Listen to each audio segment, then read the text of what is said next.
Hello students, welcome back. चलिए आज का स्टार्ट करते हैं सेशन को इस तरीके से। Welcome back students, lawyer belief law academy में आप सभी का एक बार फिर स्वागत है। आज हम डिस्कस करने वाले हैं चौधरी चरण सिंह यूनिवर्सिटी का फिफ्थ सेमेस्टर है।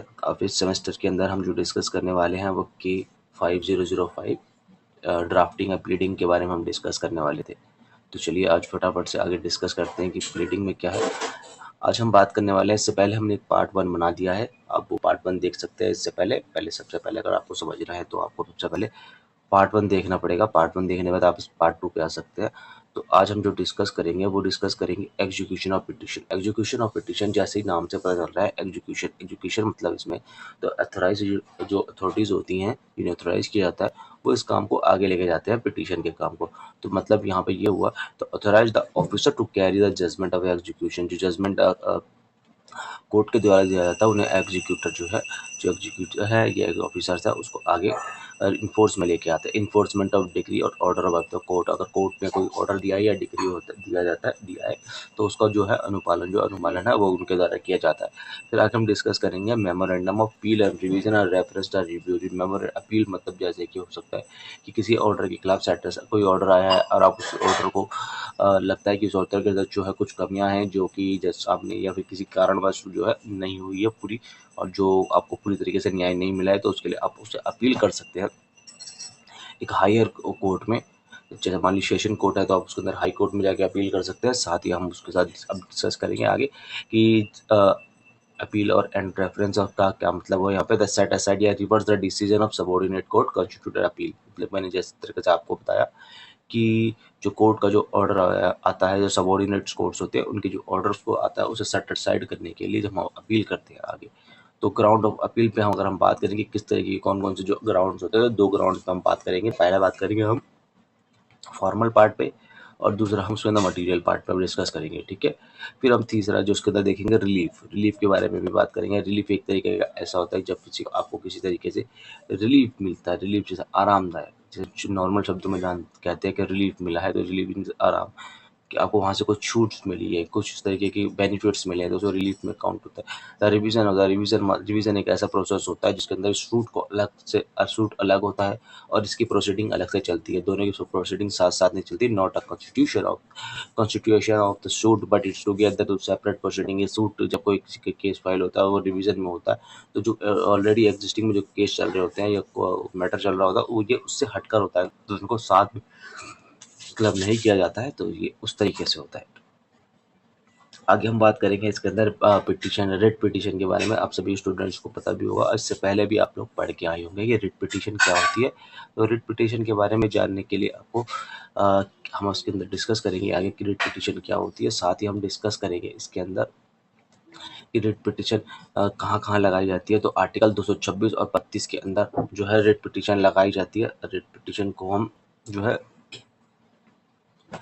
रेट पिटीशन को हम डिस्कस करेंगे आर्टिकल 226 जो कि हाई कोर्ट के अंदर लगाई जाती है, और रेट आर्टिकल 32 के अंदर सुप्रीम कोर्ट के अंदर लगाई जाती है। इसका पर्पस और यही होता है, सबसे बड़ा कि मेन पर्पस इसका क्या हुआ, तो मेन पर्पस इसका स्टूडेंट्स इसका यह होता है कि जो आपको फंडामेंटल राइट्स मिले हैं उनको प्रोटेक्ट करना, कोशिश करना कि आपके फंडामेंटल राइट्स है जो उसका पूरी तरीके से पालन हो और आपको वो सारे अधिकार दिए जाए जो कॉन्स्टिट्यूशन के अंदर दिए होते हैं। तो अगर हम बात करें यहाँ पर कि रिट्स कितनी प्रकार की होती है, तो हम बात करें यहाँ पर कि रिट्स कितने प्रकार की होती है, तो रिट्स के प्रकार जानने के लिए पहले होता है हैवी कॉर्पस, मैंडमस, को वारंटो, साथ में प्रोहिबिशन और स्टैट्यूटरी। ये 5 तरीके की रिट्स होती है, और पांचों तरीके की रिट्स जो है हाई कोर्ट और सुप्रीम कोर्ट में लगाई जाती है। हाई कोर्ट 226 में लगाई जाती है और सुप्रीम कोर्ट जो है 32 के अंदर लगाई जाती है। तो अब हम जानेंगे कि इंग्रेडिएंट ऑफ जब हम पार्ट जब पिटीशन फाइल करते हैं तो उसके इंग्रेडिएंट क्या होते हैं, और आर्टिकल 226 के अंदर हम देखेंगे कि पहले जो हम डिवाइड करेंगे रिट्स को, तो वो इस तरीके से होते हैं कि ये 3 पार्टों में डिवाइड होता है। पहले पार्ट में होता है कि नाम, फर्स्ट पार्ट में उनके नाम आते हैं, उनके कोर्ट्स का नाम आता है, उनकी पार्टीज के नाम आते हैं कि क्या क्या इन पार्टीज में। सेकंड पार्ट के अंदर हम डिस्कस करते हैं कि उसकी जो main body of the petition की मेन बॉडी क्या है, उसके किसके अंदर जो आप एक रूपरेखा तैयार करते हो जिसके अंदर आप वो अपना पिटीशन लगाते हैं, जिस कंटेस्ट में आप पिटीशन लगाते हैं, उसको उसके अंदर इन्वॉल्व किया जाता है। थर्ड में होता है पूरा का पूरा प्रोसीजर होता है, जिसके अंदर हम फाइलिंग ऑफ रिट्स पिटीशन के, हम रिट्स पिटीशन को किस तरीके से फाइल करेंगे, किस तरीके से अपलोड करेंगे, क्या चार्जेस होती हैं उसकी, तो ये सारे के सारा जो है उसकी प्रोसीडिंग का हिस्सा होता है आफ्टर द पार्ट।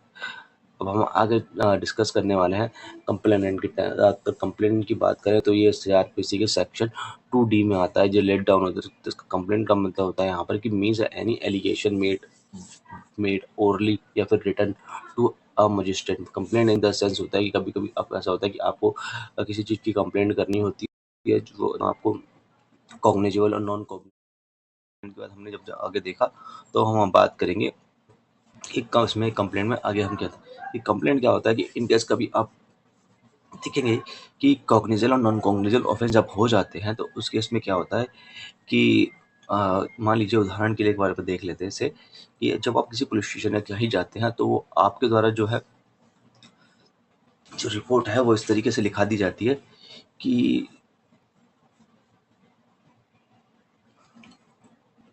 मान लीजिए कंप्लेंट का कहता है कि जब हम किसी मजिस्ट्रेट के पास जाते हैं और मजिस्ट्रेट के पास जाते हैं, चाहे वो कोई भी मजिस्ट्रेट हो, तो हम ये कंप्लेंट चाहे तो हम ओरली लिखा सकते हैं या रिटन में लिखा सकते हैं मजिस्ट्रेट को। क्योंकि कभी कभी क्या होता है कि उदाहरण के लिए अगर देखें तो अगर आप जब कभी पुलिस स्टेशन जाते हैं तो एफआईआर गलती से जो है नॉन कॉग्निजेबल की जगह कॉग्निजेबल में कट जाती है, तो जिसके कारण जो है प्रोसीडिंग अलग हो जाती है। तो जब आपको लगता है कि हाँ ये जो ऑफेंस है वो नॉन कॉग्निजेबल है, तो उसके लिए आप क्या करते हैं कि एक कंप्लेंट करते हैं मजिस्ट्रेट के पास। जो मजिस्ट्रेट को हम जो लिखित या तो हमसे रिटन में दे सकते हैं या ओरली बता सकते हैं।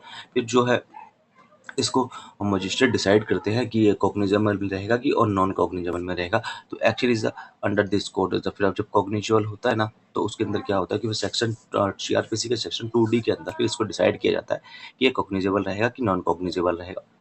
अगर आपकी बात सही होती है तो उससे वापस नॉन कॉग्निजेबल में आपकी कंप्लेंट को रिसीव कर लिया जाता है, फिर उसी के अकॉर्डिंग इस पर कार्रवाई चलती है। तो कॉग्निजेबल जो हमने देख लिया, तो उसके बाद हम देखेंगे इसके अंदर की कंप्लेंट की जो एसेंशियल क्या क्या होती है। एसेंशियल मस्ट भी तो होना चाहिए कि वो मजिस्ट्रेट के सामने होना चाहिए। दूसरा होना चाहिए कि it must be a view to his taking action under this court, और देखने वाली होती है कि ये एक्शन जो है उसी कोर्ट के अंदर होना चाहिए और किसी और में नहीं होना चाहिए। एलिगेशन लगाना चाहिए होना चाहिए किसी न किसी पर्सन के ऊपर, जो नॉन हो या अननोन हो चलेगा। और जो रिपोर्ट है वो पुलिस ऑफिसर को not report to the police officer, उसकी पुलिस ऑफिसर को रिपोर्ट नहीं की गई है तो सीधा जाके आप कंप्लेंट कर सकते हैं इसके अंदर। ठीक है, आज की वीडियो में इतना ही, फिर हम देखेंगे अगली क्लास में आगे की वीडियो को।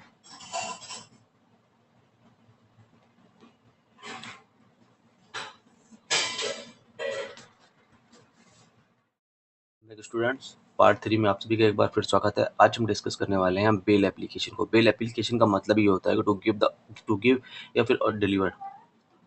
इसके अंदर हम देखेंगे कि फ्रीइंग या sitting at the liberty of arrested या फिर इम्प्रिजन्ड अपॉन एनी एक्शन। अगर मान लीजिए किसी को भी अपना अरेस्ट कर लिया गया है या फिर किसी को जेल में रखा हुआ है, तो उसको उसको जो है फ्री करने के लिए कुछ एक्शन लिए जाते हैं, उसे बेल एप्लीकेशन, उसे बेल कहते हैं।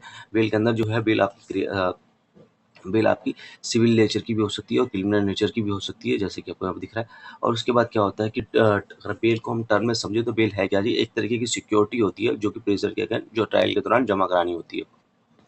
ठीक है, उसके बाद हम देखेंगे यहाँ पे कि बेल और पेरोल में क्या अंतर है। जैसे पेरोल में मैंने आपको बेल के बारे में बता दिया। पेरोल क्या है, पेरोल क्या होता है कि parole is happen after the accuse has been convicted from the crime. अब जब कोई जो पर्सन है वो अगर कन्विक्टेड हो जाता है, वो ठहरा दिया जाता है कि वो क्रिमिनल है, तो ये प्रोसीडिंग तब शुरू होती है पेरोल की। ठीक है, पेरोल के अंदर क्या होता है कि पेरोल तब मिलती है, पेरोल की भी कंडीशंस होती हैं कि पेरोल क्यों दी जाती है। पेरोल जो है, जो कन्विक्टेड पर्सन है, जिसे हम कहते हैं कि अपना जिसके खिलाफ जो है अपराध सिद्ध हो गया है, उसके खिलाफ अगर उसका बिहेवियर अच्छा होता है तो उस केस में उसको जो है पेरोल मिल जाती है, अदरवाइज पेरोल नहीं मिलती है।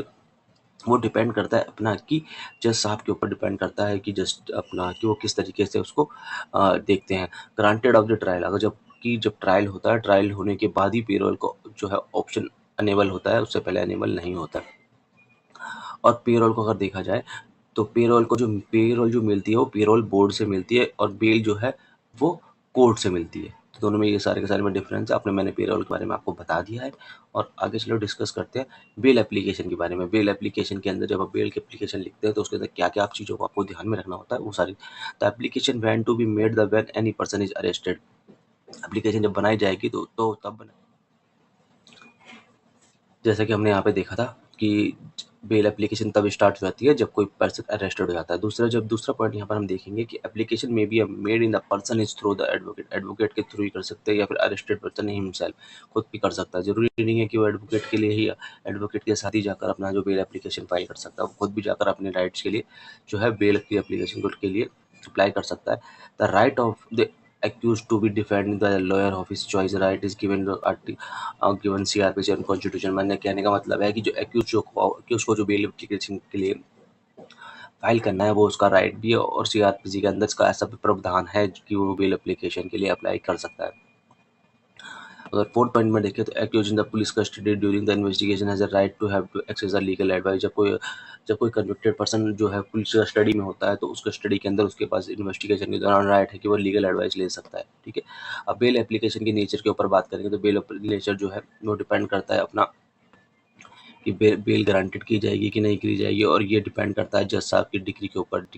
जज टू बी डिग्री जज साहब किस तरीके की डिग्री देते हैं ये उस चीज़ के ऊपर भी डिपेंड करता है कि आपको बेल मिलेगी कि नहीं मिलेगी। ठीक है, अब बात करेंगे memorandum of appeal and revision. Memorandum of appeal और रिवीजन, जैसे कि मैंने पहले आप सभी को बताया कि अपील क्या चीज़ होती है। अपील तब की जाती है कि अपील आपको तब की जाती है कि जब आप किसी ऑर्डर से संतुष्ट नहीं होते, कोर्ट की किसी भी जजमेंट से संतुष्ट नहीं होते हैं और सेटिस्फाई नहीं होते, तो उसके हायर जो कोर्ट होते हैं, जो अपीलेट्स कोर्ट्स होते हैं, उसके अंदर आप एक एप्लीकेशन फाइल करते हैं जिसे कि अपील के नाम ऐसे कहते हैं। और जो कोर्ट के अंदर आप फाइल करते हैं वो अपीलेट कोर्ट होती है। इसके अंदर होता क्या है कि जब आपका जो आपके खिलाफ जो जजमेंट आई है या फिर आप जिस ऑर्डर से सेटिस्फाई नहीं है उसे सेट असाइड किया जाता है या रिवर्स किया जाता है उसके डिसीजन को। ठीक है, और ये किया जाता है और ये जो ऑर्डर आपको रिसीव होता है जिससे आप सेटिस्फाइड नहीं होते उसे सबऑर्डिनेट्स को कहते हैं। The appeal can be file in the 16 day high court. जब अपीलेट कोर्ट्स होती है जिनके अंदर जो आप अपनी फाइल करते हैं वो हाई कोर्ट्स के अंदर फाइल करते हैं। हाई कोर्ट का फाइल करने के अंदर आपके पास 60 दिन का टाइम होता है। उस 60 दिन के टाइम पीरियड के अंदर अंदर आपको अपनी अपील फाइल करनी होती है। अब बात करेंगे कन्विंसिंग। कन्विंसिंग क्या है? कन्विंसिंग एक स्पेशल एक आर्ट होता है जो स्पेशली ड्राफ्टिंग होता है। ड्राफ्टिंग स्पेशलिटी होती है जिसके अंदर हम कहते हैं कि कन्विंसिंग बेसिकली यूज जो होता है वो ट्रांसफर ऑफ प्रॉपर्टी के अंदर होता है। ट्रांसफर ऑफ प्रॉपर्टी के अंदर इसको यूज़ किया जाता है और होता क्या है कि कवरिंग द लीगल एस्पेक्ट, जो उसके अंदर के जो लीगल एस्पेक्ट होते हैं ना, जो कानूनी प्रावधान होते हैं या कानूनी पहलू जो होते हैं उन सबको उसके अंदर रखा जाता है तो उसे कन्विंसिंग कहते हैं। अब डीड की बात करें तो डीड दो तरीके की हो सकती है, जो कि डीड जो दो तरीके की होती है कि एक तो यूनिलैटरल डीड बनती है और ये बाइलैटरल डीड होती है।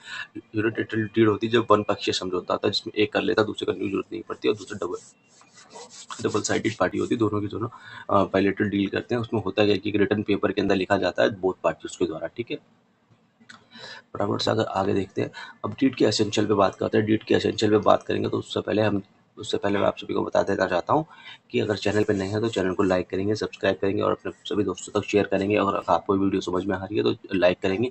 और जो स्टूडेंट अभी एनरोल कराना चाहते हैं, अक्टूबर नवंबर में CCU के एग्ज़ाम है, तो जो भी स्टूडेंट्स है कोई भी सब्जेक्ट के हों या कोई भी सेमेस्टर के हों, अगर वो एनरोलमेंट कराना चाहते हैं तो एनरोलमेंट करा सकते हैं। मेरा स्क्रीन पर दिए रहे नंबर आपको एक बार लिख देता हूँ, 9289322897। इस पर आप संपर्क कर सकते हैं। डेमो क्लासेस की डिमांड ना करना, क्योंकि डेमो क्लासेस मैं इस तरीके से ही आपको दूंगा, PDF बना के आपको यूट्यूब से यहाँ से देख सकते हैं। डेमो क्लासेस मेरी यही है। और अगर आप मॉर्निंग का बैच ज्वाइन करना चाहते हैं तो मॉर्निंग का बैच ज्वाइन कर सकते हैं 6:30 बजे से या 5:30 बजे से हमारे मॉर्निंग का बैच चालू हो जाता है। और इवनिंग का बैच हमारा रात को 9 बजे के बाद से शुरू होता है, 9, 10, 11 तक, जैसे कि स्टूडेंट्स रहते हैं। और पर बैच में कम से कम 16 स्टूडेंट्स के आसपास, 16-17 रहते हैं। तो अगर आप लिमिटेड सीटें अगर ज्वाइन करना चाहते हैं तो कर सकते हैं। चलिए अब आगे देखते हैं। आगे देखते हैं कि अब जहाँ कि हम देख रहे थे कि बेल एप्लीकेशन की जो है एसेंशियल है, तो उसमें अंदर हम क्या करेंगे कि हेडिंग देखेंगे, डेट देखेंगे, प्लेस ऑफ एग्जीक्यूशन देखेंगे, कहाँ से वो एग्जीक्यूट हुआ है, पार्टीज़ की डीट देखेंगे, पार्टीज़ की डीट्स क्या बोलती है। साथ में हम देखेंगे कि रेसिटाइल क्या होता है, उसके बैकग्राउंड की हिस्ट्री देखेंगे कि हिस्ट्री उसकी बैकग्राउंड की किस तरीके से, क्या उसके पीछे जो बेल एप्लीकेशन लेने के पीछे क्या है और ये प्रोसीडिंग किस तरीके से चल रही है, इसकी ब्रीफ समरी होगी, उसको हम उसका बैकग्राउंड कहेंगे। डिस्क्रिप्शन ऑफ प्रॉपर्टी, प्रॉपर्टी जो डिस्क्रिप्शन होगी वो बात करेंगे इसके अंदर। अपना सॉरी इसके अंदर कन्विंसिंग है, नोबेल नहीं है, कन्विंसिंग की बात की जा रही है इसके अंदर। उसकी बात करेंगे हम इसके अंदर क्लॉज की बात करेंगे कि कहाँ पे कौन से क्लॉज लिखे हुए हैं। फिर बात करेंगे इसके अंदर जैसे हम क्लॉज की जहाँ बात की जाएगी उसे टेस्टाटम कहा जाएगा, जिसे हम रिटर्न से विटनेस की क्लॉज कहते हैं। विटनेस क्लॉज होते हैं उसके अंदर टेस्टनम को टेस्ट मतलब टेस्टन जो कि आपकी विटनेस को जो प्रूव करते हैं, आपकी लिए गवाही देते हैं, वो टेस्टनम के इसके अंदर अंदर आते हैं। उसके बाद कंसिडरेशन की बात करेंगे। कंसिडरेशन आप समझ ही रहे हैं, मनी के रूप में होगा, ट्रांजेक्शन के रूप में हो सकती है, ये कुछ भी हो सकती है, ठीक है। उसके बाद हम बात करेंगे अंडरटेकिंग। अंडरटेकिंग का मतलब यहाँ पर ये होता है कि हम प्रॉमिस करते हैं कि हमारे द्वारा जो दी गई है इन्फॉर्मेशन वो ट्रूथ है और अपना उसके जिम्मेदार हम होंगे, ये अंडरटेकिंग दी जाती है किसी। और उसका एंड जो है सिग्नेचर किया जाता है, जो पार्टी के द्वारा सिग्नेचर कर दिया जाता है। तो उसके बाद हम यहाँ पे डिस्कस करेंगे कि सिग्नेचर हमने कर दिया। तो आज की वीडियो में इतना ही। आगे हम डिस्कस करेंगे इसके बाद सेल डीड कैसे कहते हैं,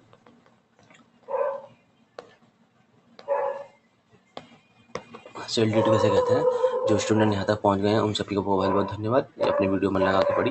फिर मिलेंगे हम आपसे अगली क्लास में, तब तक के लिए मन लगा के पढ़ते रहिए। और अगर किसी को स्टूडेंट को कोई भी दिक्कत है तो वह मेरा व्हाट्सएप पे मेरा नंबर है ही, और आप सभी के पास भी नंबर है, चाहे तो इस नंबर पर आप संपर्क कर सकते हैं 9289322897 पर। किसी भी तरीके की दिक्कत नहीं होगी और आप मुझे इसके लिए संपर्क कर सकते हैं। धन्यवाद। फिर मिलेंगे आपसे अगली क्लास में। यहाँ तक देखने के लिए धन्यवाद। फिर मिलते हैं अगली क्लास में नए टॉपिक के साथ।